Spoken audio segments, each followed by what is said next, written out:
সমগ্ৰ বিশ্বতে কাল সংহাৰী ৰূপে গ্ৰাস কৰি অহা কৰোণা ভাইৰাছক প্ৰতিহত কৰাৰ বাবে দিনক দিন ৰাতি কাটি কৰি আমাৰ বাবে একাকাৰ কৰিছে সেইসকল ঈশ্বৰৰ ওচৰত এটি কবিতা।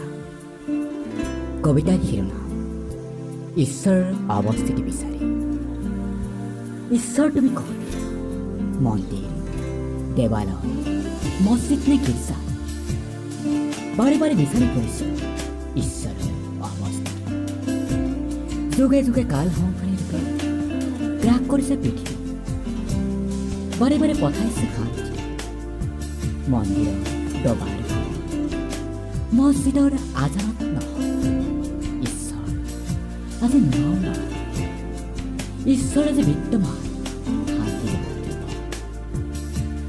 হাস্পতালত ডক্টৰ, নাৰ্ছ কিংবা ফাৰ্মাচিষ্টৰ ওচৰত মানৱ দৰদী সমাজৰ স্বাৰ্থ তেওঁলোক আজি ঈশ্বৰ যিয়ে বহুতকে জীৱন নাই। তেওঁলোকৰ মান অভিমান আছে মাত্ৰ অৰি জীৱন উচৰ্গিত।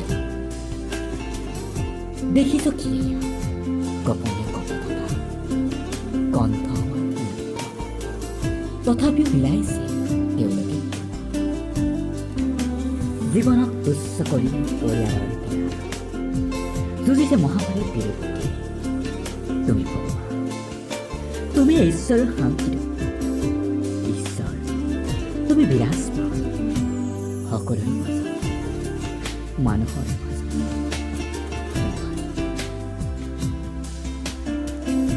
এই কাল সংহাৰী মহামাৰীৰ অৱসান ঘটাওক।